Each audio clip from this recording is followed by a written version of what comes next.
All right, so welcome everyone to Sponsor Hour. Thank you for coming. This is an opportunity for you all to hear about our sponsors and ask them questions. So the format of this session, we're going to hear from each of our sponsors for about 5 minutes. And after that, we're going to open up the floor for questions from our attendees. So if you have a question while our speakers are speaking, please pop it into the chat. Make sure you if it's to someone specifically, make sure you include their names. And then I'm going to collate the questions and ask them from our speakers just to make it easier. So yeah, let's start with, I'm going to open the floor to Janine from Avast. Hi there. Thank you so much, Krista. And hi, everyone. It's really great to be a part of Codebar Festival. And yeah, I'm super excited. I am a software engineer at Avast, and I'm also one of their diversity ambassadors. And so I guess I will tell you a little bit about Avast. So Avast provides over 435 million users globally with next-gen security and privacy products to help keep their online experiences protected from cyber threats. Our mission is to create a world that provides safety and privacy for everyone, and this continues to be our strategic purpose and is actually more relevant than ever given the amount of time that everyone is spending online. So our security engine uses a combination of behavioral detection, cloud-based machine learning capabilities, and signature-based detection to drive best-in-class protection. And we can detect previously unknown viruses and malware, as well as new variants of known viruses and malware undetectable with normal definitions and virus signatures. At Avast, we safeguard our customers' data, identity, privacy, and digital relationships with sophisticated solutions that are engaging and easy to use. And our role is to make the online world a safer place, protect and enhance our customers' experiences, and also give them the confidence to enjoy the digital world. The threat landscape of cybersecurity continues to expand every minute we talk, and we blocked over 1.5 billion attacks and over 200 million new files each month on average in 2020. As global lockdowns forced people to stay at home, we observed between March and December 2020 a monthly average increase of 55% in spy and stalkerware detections globally compared to the first 2 months of the year before the lockdowns in London began, or in the UK began. And in fact, more than 1 in 5 children in the UK admitted to having a negative experience during lockdown, with 72% of them receiving unkind messages and also unsolicited and inappropriate content, while 71% received unwanted contact from a stranger. At Avast, currently we have 1,700 employees worldwide in 12 countries, with over 50% in research and development. And we have an experienced team of 750 plus engineers and 60 plus dedicated data scientists and threat researchers that work around the clock to assess, protect, and respond to these threats. Needless to say, there's a huge gap in the industry, and we definitely need more diverse talents as a whole, as having people from all walks of life brings in new ideas and experiences. So as a software engineer and diversity ambassador at Avast, I really wanted Avast to be a sponsor of Codebar Festival this year, because Codebar is a wonderful charitable organization that encourages underrepresented individuals to learn more about the tech industry and also empowers them to grow and progress within tech. Here at Avast, we understand that there's a lot more that needs to be done in order to achieve a diverse and inclusive tech world. And so we're striving every day to do our very best to improve. So we're always hiring, and actually with our very new work from anywhere contracts with unlimited paid time off, yes, I know, and flexible working hours and incredible learning and development opportunities, I really think it's a great place to work. So if you're looking for a new role, or you're simply just interested to hear more about what opportunities we have here, feel free to reach out to either myself, or I have my colleague in the chat as well, Yuraj, and we'll be more than happy to discuss with you further. And to finish that off, I'll actually be giving my talk tomorrow, so this Sunday, at 12 noon GMT. and my topic will be Dare to be Different in a World That Expects You to Fit In. I'll be sharing my career transition journey from luxury marketing into software engineering and tips on how to overcome fear of change, take action, keep yourself accountable, and hopefully that will in turn lead you to achieving your goals. So please come along if you would like to hear more about that. And I hope you'll have a wonderful day and enjoy the rest of your time here at codebar Festival.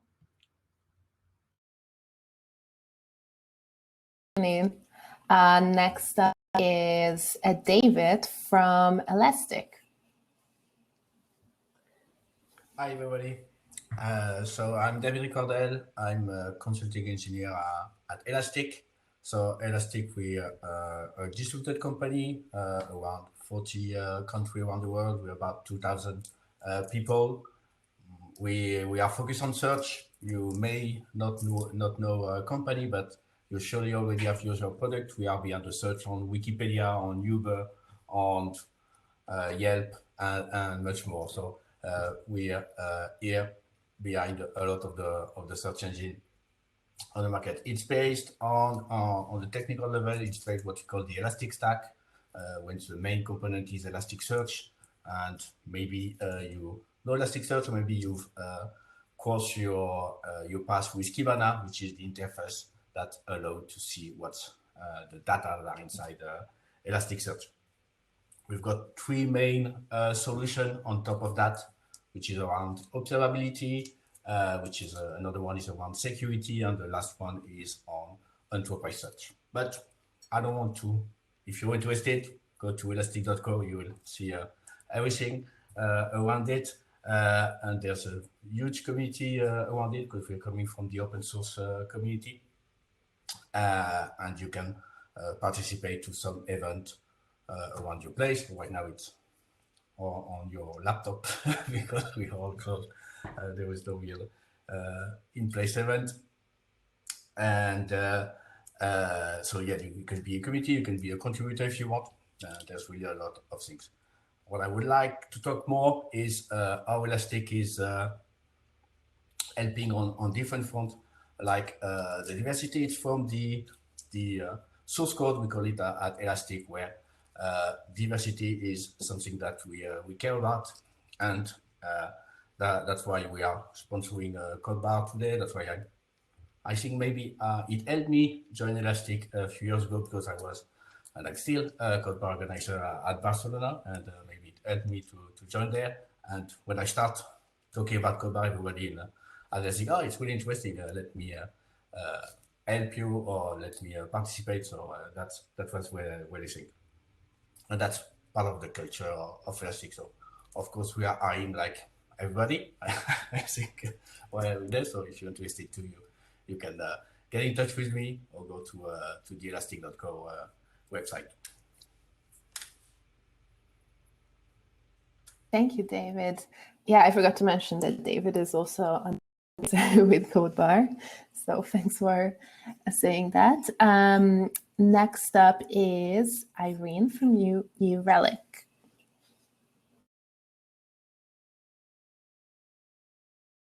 So can you hear me? Great, thank you.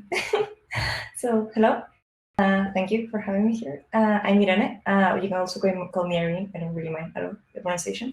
And I'm a software developer at New Relic, where I've been working for 2 years now as a backend engineer, developing microservices, mostly in Kotlin and Java. Before that, I worked for a couple of years at a consultancy, developing software and hardware for manufacturers in the automobile sector. So it was quite a change.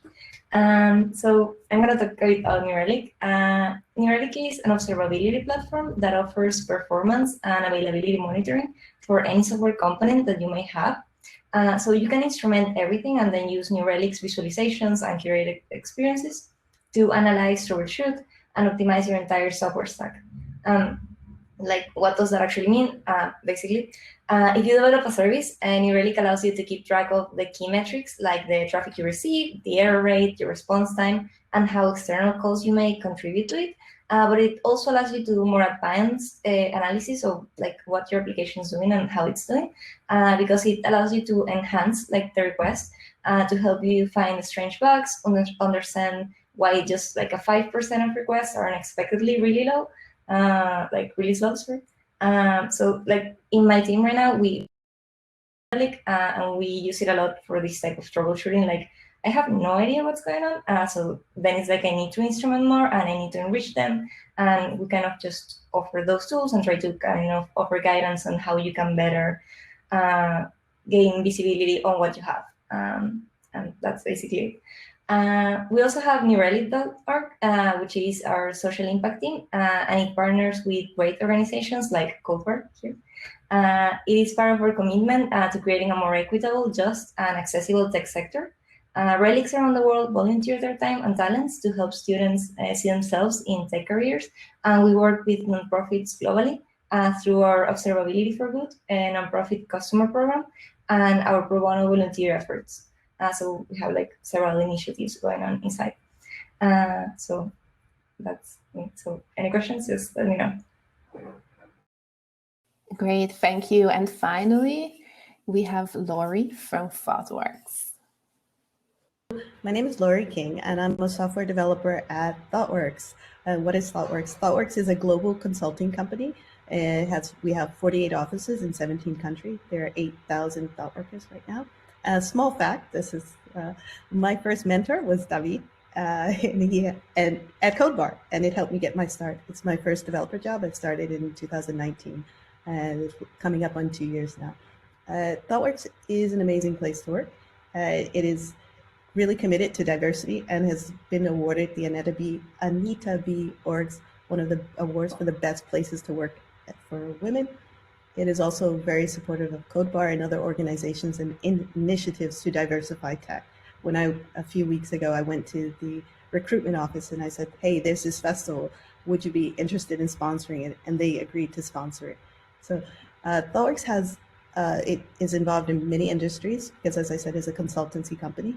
In the automobile industry, clean tech, energies, financial services and insurance, as well as fintech, healthcare, media and publishing, the public sector, retail, e-commerce, travel and transport, among others.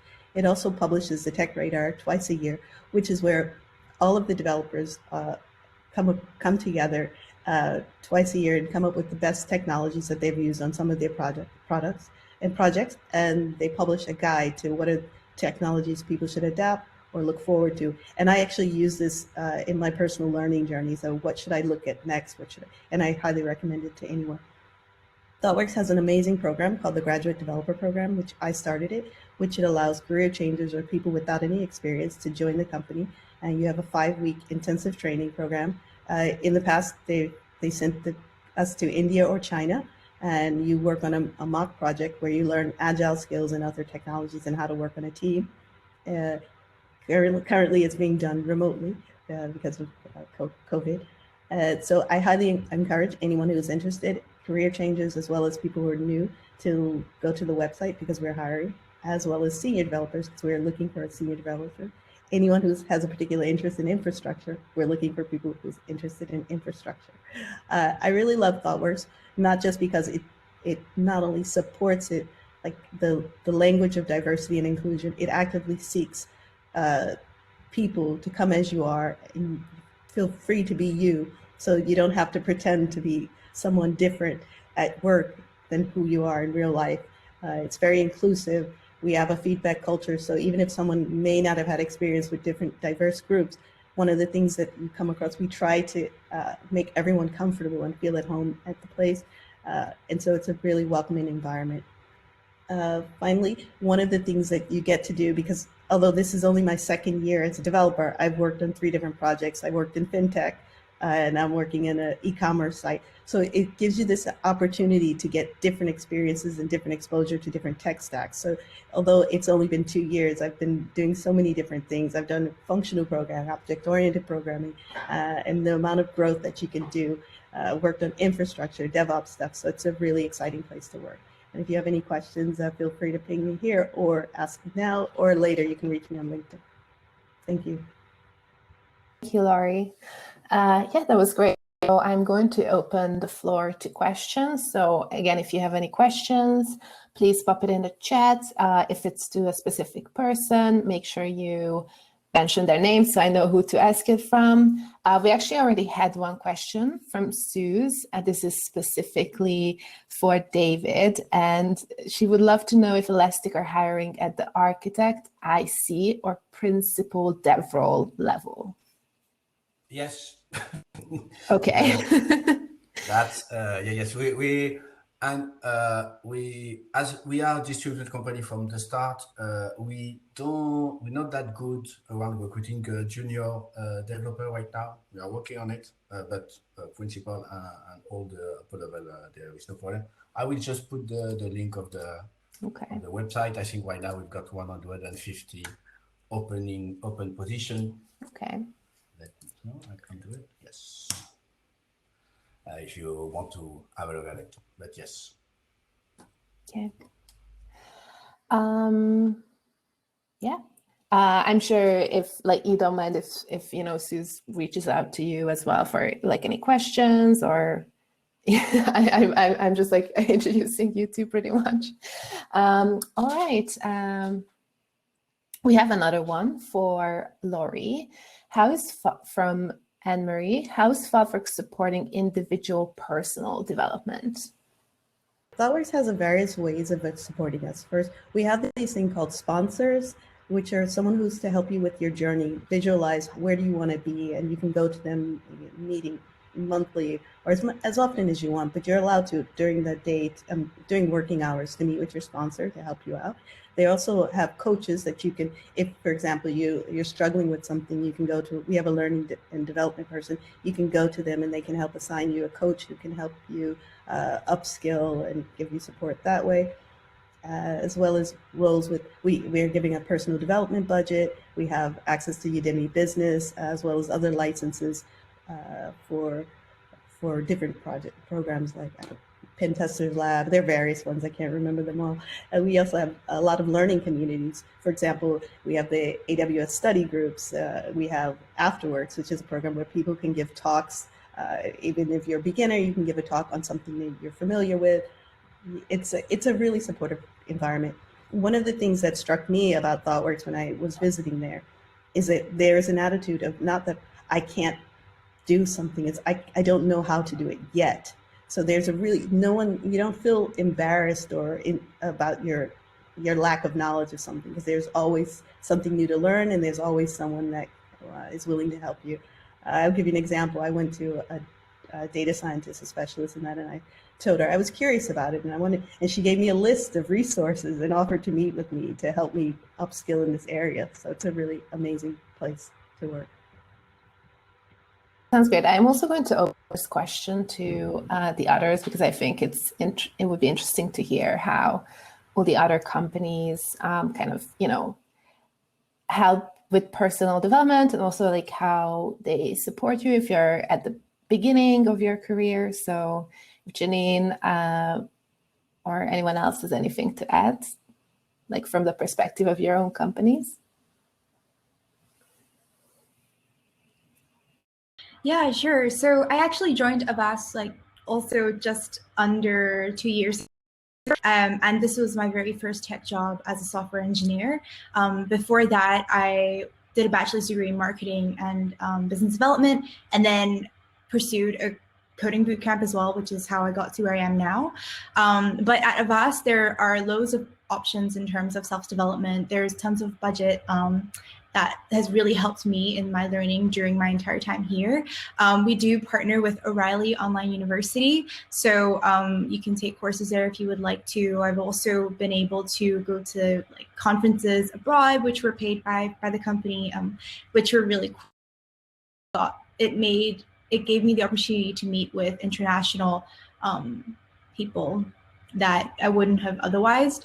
And it also, we also have personal development plans. So dependent on you as an individual, what you're interested in learning. So for example, I'm super interested in cybersecurity. And even though my current role is more based with web development, the company is really helpful in allowing me to take certifications or do exams that would help me progress in my career to be closer in becoming a security engineer. And yeah, been really helpful. And I think it depends on your personal needs. Like, I think at Avast, even though we're such, well, okay, it's kind of like relative, right? But I think we're relatively like quite a large-ish company. We have like offices in several locations. So it really depends on what your personal interests are and where you want to like do courses on. It's quite flexible from my personal experience. So yeah, I probably missed something. So Yeah. I hope Niraj can help me here, but yeah. Yeah. Irene, do you have anything to add, or? Yeah, well, in my case, I feel very kind of in the same time frame. I've been in New Lake for 2 years, like just this week. But before that, I already worked for 2 years. It was pretty different because I was developing like literally hardware and also software for that hardware. So it was a lot of like low-level development, which is pretty different from like actual like services application development. So when I joined, there were like a lot of things that were pretty new, like just in the way like you think about things. And I really got a lot of support on that. I feel like there's really just a very good learning mentality. Like you are very much allowed to make mistakes, and there will always be people to help you. And I feel like after you get to a point where you feel like maybe you need new challenges, it's also really easy to get them. Like I recently changed things because I really, really wanted to go like deeper into something that I liked. And there was a team that was doing like really cool stuff. So I was like, I love you, my manager, Corin, but I really like that team. Could you help me? And he helped me kind of move to that other team. So that was really good. And then we also have like the usual stuff, like we have like access to some learning platforms like Linux Academy. We have a budget to learn. But I feel like, to me at least, the most valuable thing is that you're kind of allowed to kind of learn on the job just by kind of moving around a bit. We also have like really cool senior people that are always very willing to help you. So sometimes I have like a doubt about performance, and we have like some really cool people, and they're like, oh, why don't you just like get 30 minutes on my calendar? And you get like an amazing person helping you. So I don't know, I feel like it's really good. I'm also pretty early career in that sense, and it's been amazing for my personal growth.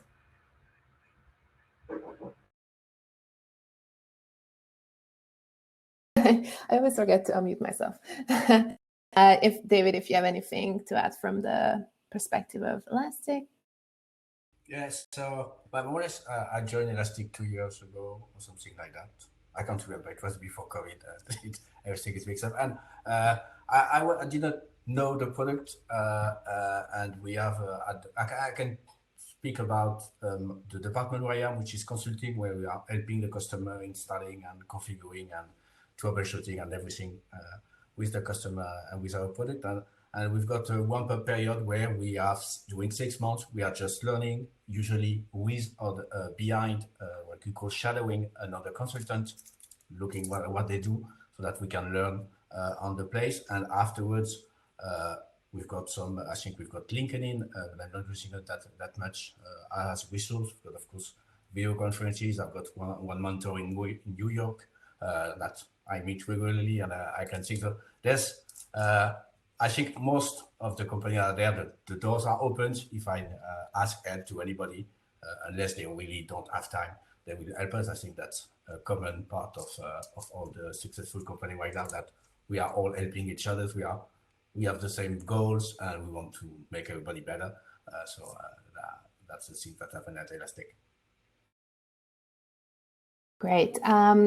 We have another question from Melissa to Laurie. What are your tips for starting out in your first role as a developer at a consultancy?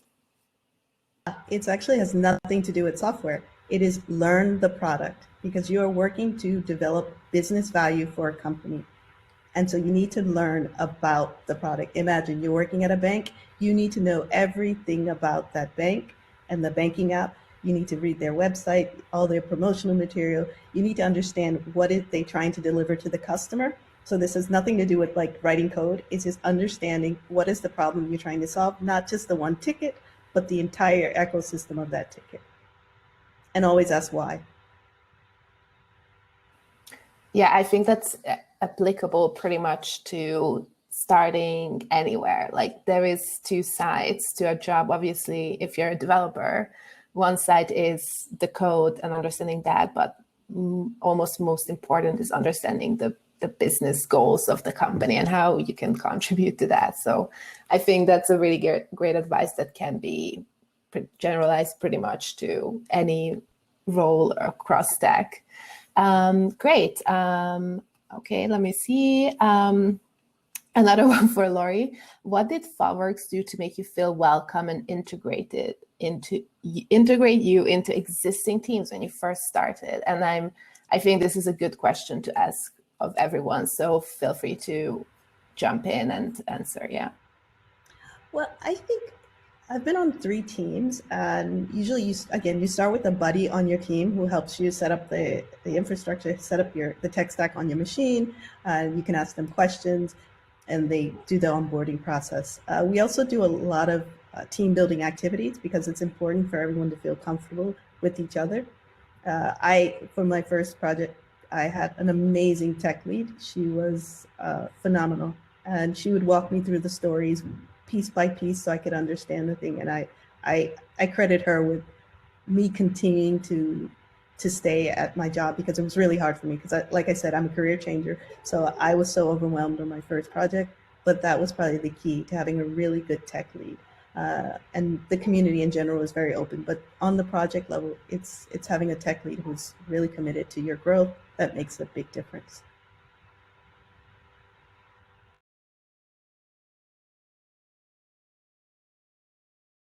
I'd be interested in hearing from the as well around how your company helped you feel welcome and like integrate you on your team when you first started.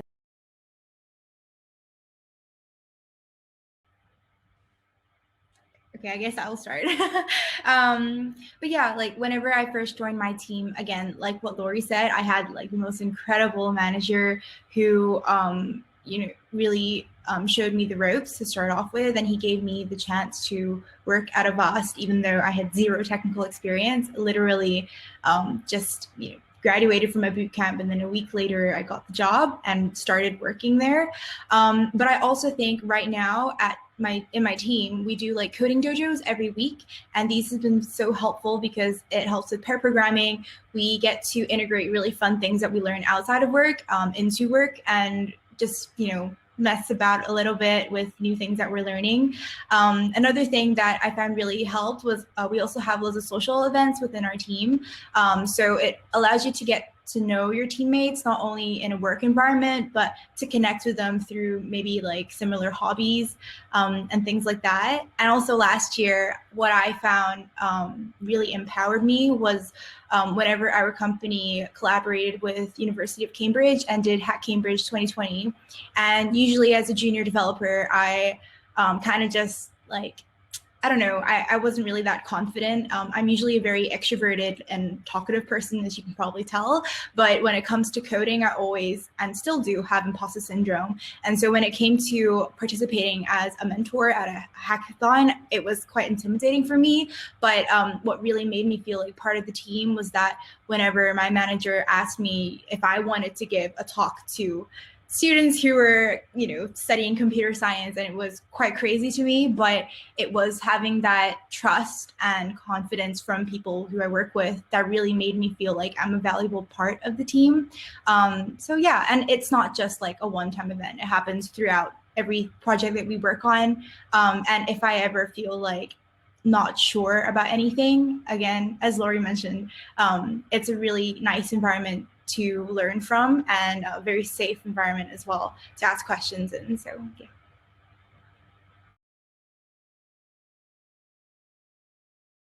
So at Elastic, rather than telling how we help people join the team, first is how we join the company, and we start by 1 week, which call it cool. It was because before COVID, it was at the headquarters in the Silicon Valley. So 1 week, everybody that joined this month come together and learn the companies. There's the CEO, the child that come and talk about it. Everybody, all the important people in the company is talking about it, and so that's how we learn the culture, the way we are working together, and it's really fantastic. Afterwards, on the team, It's much more, in my case, because I cannot speak about the developers, but it's really, there's two orthogonal part. One is with my team with shadowing, so working with other people, looking at what they are doing, and afterwards you go on the now people are shadowing me, they are looking what I'm doing, and that's, it's really a good way to learn. And the other thing is, as we are distributed, it's here building the relationship with my coworkers here in Barcelona. So before we had an office here, but right now we are all working from it, but we are always together on Slack. There's a specific channel for the local where we can talk about things not only related to work, but feeling welcome and helping in everything like holidays and because they're specific here in Spain. It's for a US company, it's crazy. So all these little kind of things that make really that you're part of the company, even if you're in the team, even if you're working from home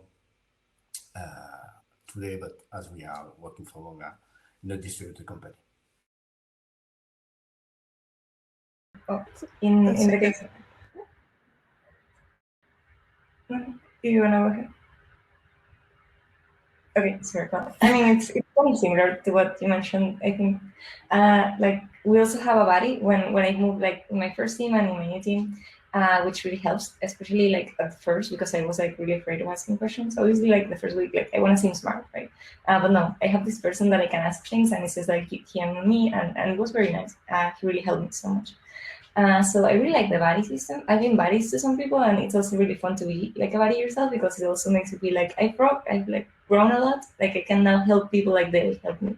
So that's one part. Then I feel like we also, in the before times, we used to have a lot of events in the office, which really kind of helped make everybody feel like we were on the same team, despite being like in many different teams. Like we have like a Mario Kart tournament, and we have like pizza nights and like usual stuff. We had karaoke. That was really fun.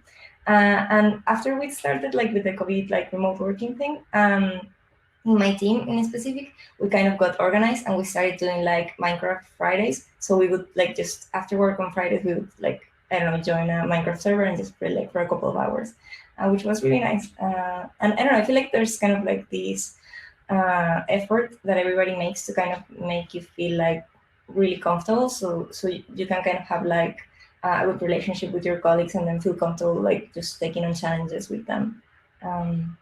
That's more or less.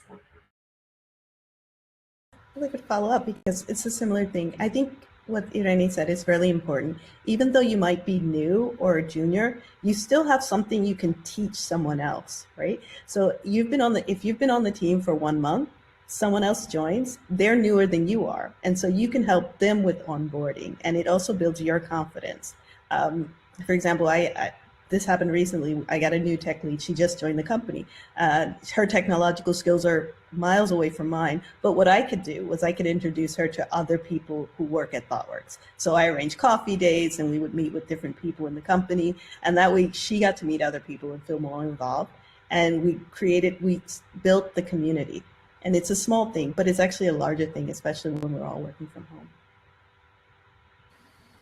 Yeah, absolutely. And I mean, you know, in some cases you are more fit to help someone else who's starting because you're closer to that experience yourself, right? Like if someone's been at the company for years and years, like they might not know things to point out that is really relevant to a new starter, but they're just like, they're so comfortable with it. They've known for you know, years, and they might just like, oh, this is obvious, when in fact it might not be obvious for a new starter. Yeah, those are all really great points. We have one more question. Tell me your favorite thing, and this is for everyone, so just feel free to jump in. Tell me your favorite thing about working at your company. Shall we start with, let's start with David, and yeah. I think what I like the most at Elastic, and the main reason I joined there, is the culture, and there's one specific things in what we call our source code that guide us in all our relationship at Elastic. It is come as you are. So you don't have to, you can be yourself. I don't know if you've seen, but I'm gay, and it has never been poor Elastic. At the contrary, I'm almost quite a normal people at at Elastic. There's more diversity than I can imagine, and it's really you feel great when you see that that you can come as you are and be yourself and work, and the others can be themselves too, and it's really a great place.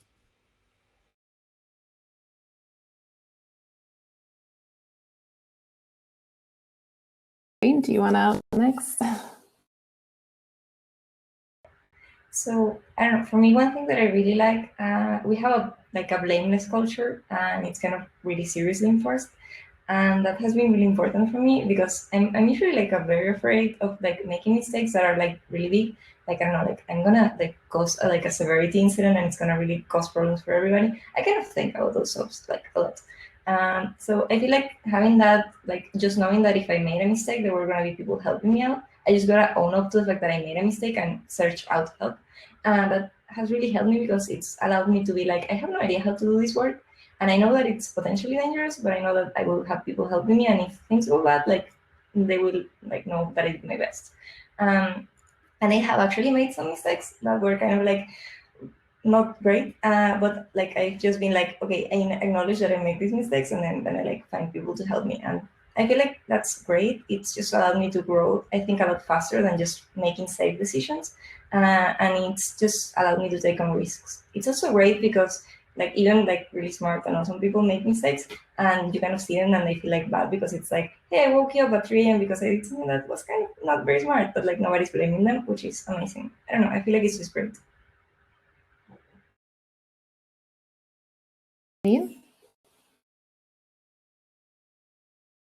Yeah, so I think what I love most about working at Avast is the opportunities that it has given me to pursue my passions. So initially I interviewed to be a software engineer, and this is my full-time role, but I also am super passionate about cybersecurity, as I said before, but more importantly, improving diversity in tech. And being an intersectional Asian female in tech, there are a load of I guess there are a lot of things that I can do, given the privileges that I hold, that I can improve the situation for others who might not have the same privileges as me. So being able to have sort of a mixed role. I mean, I still am a full-time software engineer. I guess it's I have a job and a half because I do diversity work on top of what I do for engineering work.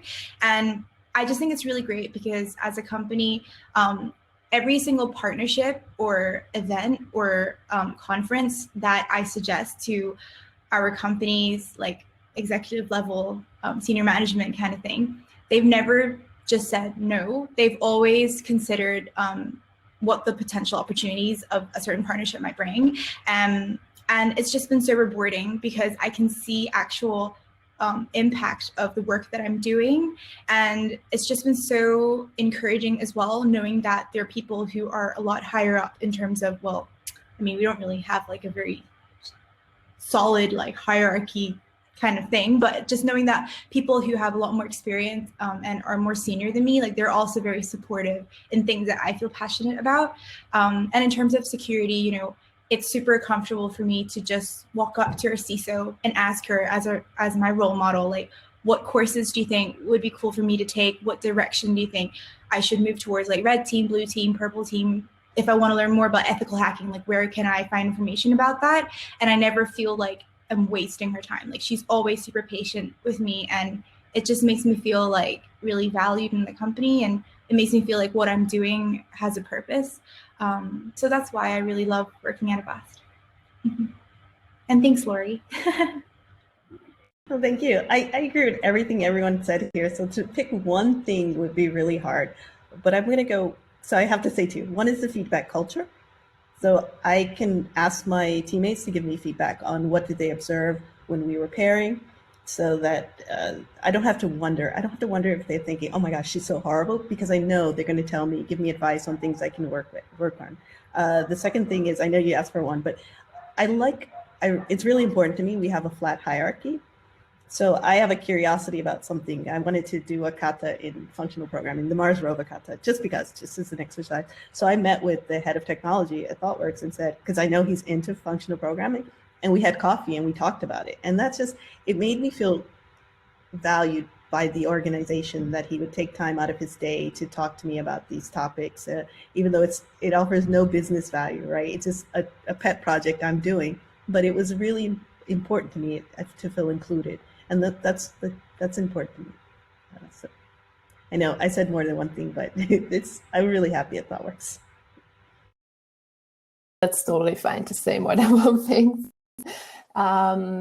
Yeah, we have another question. This is quite a good question, I think, because I find it that it's quite hard to gauge this. But did you know that you'd fit into the culture of your workplace before you started working there? How do you assess that? And this is for everyone. So maybe, yeah, just, when someone finishes, feel free to jump in. Shall we start with, let's start with Irene this time. So that's an interesting question. I feel like when I was in the process of I was like in the interviewing process after I finished my master and stuff, I already knew New Relic because they came to talk to us in the university. And I wasn't sure if I was like a good fit for the culture, but I felt like it was one of the companies that treated me the most respectfully in the interview process. I think we all had good and bad experiences, but I feel like aside from being a good experience, they really were really nice. When they came to the university, they didn't have any roles that kind of fit me because I did have some work experience, but they needed somebody a lot more senior at that time. But they still invited me, we had a coffee, I talked to people there, and they were kind of very open to me and very honest. We feel like your profile would be good if we have some more junior openings that can kind of leverage your experience. So we'd like to keep in contact. And I was like, they're never gonna call me again. And they did. So when something happened, they actually did call me, and they actually gave me a few options between different positions that they had open for a profile that fit me. And I feel like it was very nice because they literally invested a bit of time in me, and then they kind of follow up on that. Even though I didn't gain any more experience, it's not like I suddenly became a senior, so they liked me. And I felt like that was nice. Also, the people that I met, they seemed really open. The ones that came to talk to us in the university, they were really open to kind of answering your questions and understanding things. And when I talked to them, it really seemed like they wanted to foster sort of a learning environment for everybody inside. So I kind of felt confident in that sense. I wasn't really sure if in the reality how it was gonna be, but it just kind of gave me a good feeling, and that's why I kind of chose that among the options that I had in the end. It's a feeling.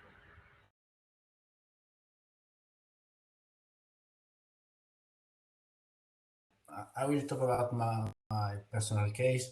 A few years back, it was a between job, or more or less, I did one job. I was really almost burned out, and I decided to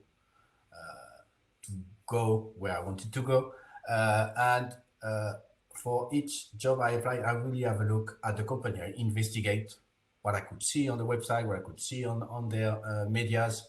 And in case of Elastic, there's the blogs where they talk, and there's a blog specific to culture. Where now it's International Women's Day, Black History Month. So a lot of things that say, okay, it's look good for me. That's the thing I'm looking for, and try to, because if you're looking for something specific or to find a safe place for you, if you don't see it on the website of the company, so, it's not. There's something wrong. They should talk about women. They should talk about the things that I'm interested in. If not, if they don't talk, or if you cannot see on the website, you won't see it inside. And so that's the first part. Investigate the company where you want to work for. And the second one is during the interview. Don't be you. That's part, in my opinion, of the interview that one of the questions that you need to ask to the interviewer to say, hey, so that there's different way of doing it. For example, I'm a designer and organized at codebar. It is in my curriculum, and I asked during the interview, hey, or maybe they even asked me, but the theme was on during the interview at one moment, and I could talk about it, and I see the interest on the other part. So this is the kind of thing that you first investigate, and then during the interview, do not hesitate to ask the questions so that you will feel good and happy and safe and everything that you're looking for.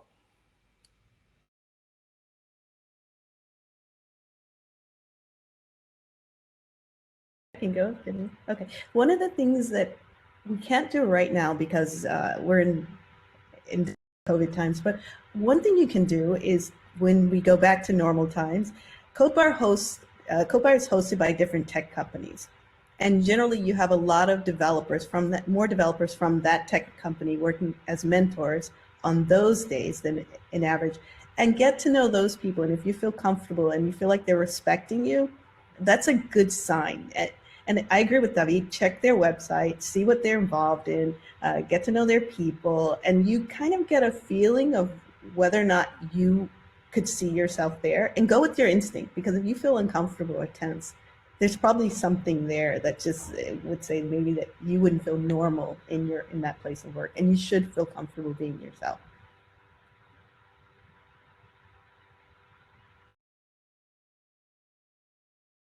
Yeah, and I think I agree with everything that was mentioned before. I think what I would also add to it is be super honest and upfront during your interviews. Like, if there's something that is definitely you can't live without, like something that really matters to you in order for you to be the best version of yourself, then mention it.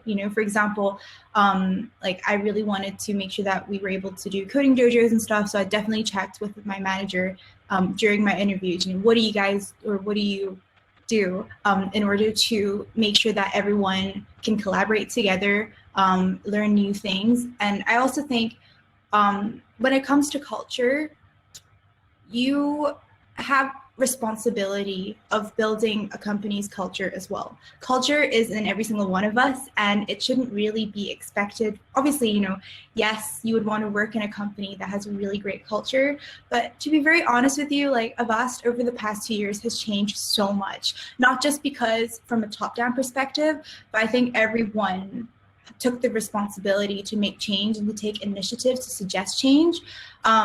And just bring what you think matters the most to you into your company and see how they kind of respond to that. For example, last year, I volunteer at Pride in London as a developer outside of work, and LGBT community is quite a large part of my life. I would say I'm not in the community, but I'm an ally of it. I really care about supporting individuals of the LGBT community.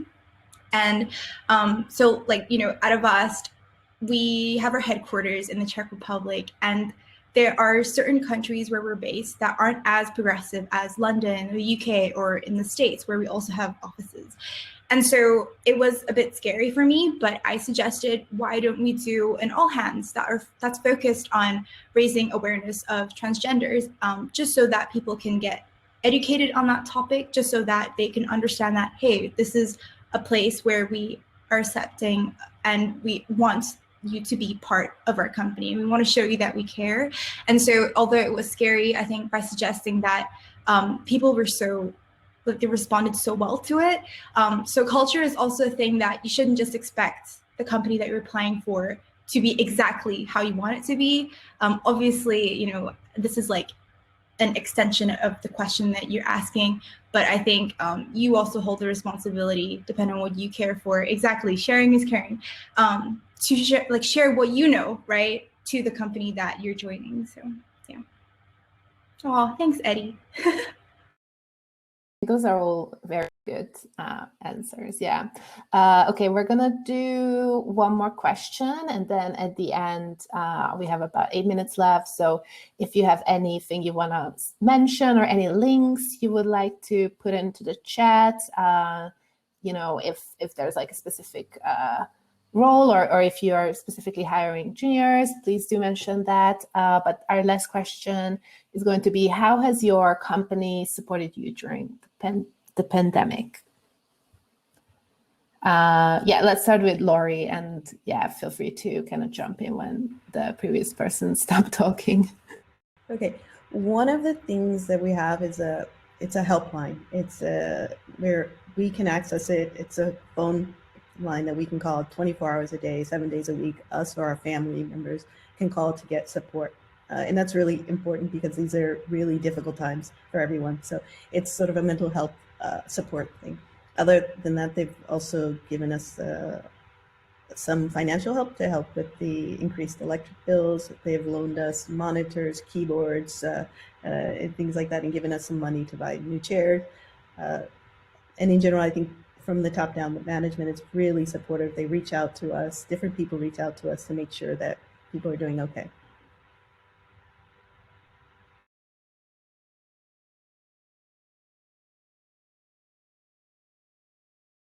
Next. I can go next if you want. If you want. Sorry, the lag doesn't help. So I feel like nobody really expected the pandemic to last that long, at least in our side. So at first it was a bit like, first something that I really appreciate was the fact that just go home and nobody should come because that's like not safe. I felt like that was responsible. So I like that. They kind of sent us like at first it was like a temporary thing until like I don't know the first wave goes away. So they kind of sent us like the things that we had in the office, like we got monitors, we got like the basic stuff to kind of work for a few weeks at home. So after it was obvious that it was not going to be a few weeks, they kind of gave us like a budget to kind of make like a small home office that was a bit more comfortable, which was nice. The people that kind of needed like support with like internet connection because they didn't have it at home, I think they got sent like a thing for that. Then as things progressed, like they kind of started adding more things to support. So now we have a program that you can like contact, that you get a bit of coaching and support. Like if you're going through a rough time, that's like a specialized service that they hire that you can sign up for. Like luckily I haven't needed it, but I went to one of their seminars to kind of understand what they had and stuff. But I think it's really nice. And they also had, for like the bigger part of the pandemic when schools were closed, they had like a special time off because we don't have unlimited time off in Spain, where I'm located. They gave like some additional time off that you could request with like your manager's permissions and stuff, and you could talk about that so that you could kind of spend more time with your family. So I felt like there was some flexibility there, and just to kind of make things easier on everybody. I also feel like the response kind of started to adapt as they saw like things are not getting better, and they kind of tried to add more things, which is kind of appreciated. Like it was new for everybody. Yeah, I think that's mostly. We also got kind of better, everybody as a company, on kind of having like remote procedures. So we learned together. But I did feel supported in that sense. So in my case at Elastic, we are a distributed company. So the situation that everybody has to work from home was not a problem. We already have two screen, standing desk, chair, and stuff like that at home. Be ready for work. But on top of that, we've got some extra time called COVID time that we can take for whatever reason. If we need to care some children, so we are don't feel well, or we need to help someone, we had that. We have the mental support to an application. And the best things, and I think that is repeated by other companies, it's Sunday. Some days, I think now it's 2 days by month. On Fridays, shutting down everybody. Other company is not working except the really some people are essential like support, or the people that are working on cloud where we need some people working there. But all the company is not working.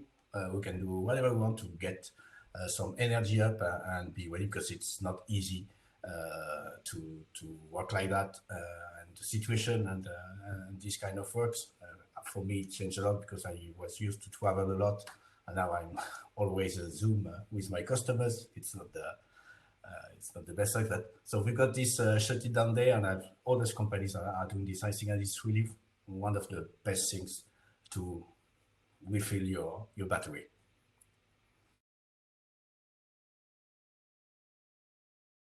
Cool. Sorry, unmute myself there. Yeah, I was also talking to Uraj because I was like, I have so many ideas, but I'm scared that I missed any. So like, please remind me if there's any that I've forgotten. But yeah, working at Avast during the pandemic has been a dream. Like, as I said, I'm someone who's super talkative. And so when I'm in the office sometimes, I always used to find myself like get distracted quite easily because I love talking to people. So I like before the pandemic even happened, I would also work from home like a couple of days a week. But after the pandemic, everyone has worked from home. They provided really great equipment for everything that you need in order to do your work properly. And as I said, there's work from anywhere contracts. So I know people in my team who moved to like Poland or whatever and decided to work there, or Canary Islands. I don't know why I didn't do that yet. Probably next week I'll be there sometime. There's also flexible hours. So if you decide, during lunchtime, you want to go for a run for like, 2 hours, 3 hours, 10K run, don't know why you would do that. But if you decide to do that, that's totally fine too. If you work better at nighttime, that's totally fine too. Weekends, cool. We also have COVID bonus. I know. And we also have medical consultations that are online, and also therapists and psychologists that you can book if you would like to speak to someone about anything at all. Also parental support for people who have kids and are struggling a little bit to deal with both parenting and working and all the other million things in life that we have to deal with. We also have Zoomless Fridays, so no Zoom meetings every Friday. And did I forget anything? Oh, and also Mindfulness Monday. So every Monday we meet up together. Well, you don't have to join, but if you want to, you can join and just take some time to be mindful. And I think that's everything. So yeah. Awesome. Well, I'm going to wrap up now because we're out of time, but thank you all for attending. Thank you all for our lovely sponsors for sponsoring, and our representatives from our sponsors for this session, and all the attendees. And for if you want to look back on anything that's been mentioned in this during this chat, a recording will be up on YouTube in the coming weeks. And once again, just a huge thanks to all of our sponsors. And the next session is a talk about open source from Eddie. So just leave this session, jump into the next session right away. And thank you everyone again. Bye.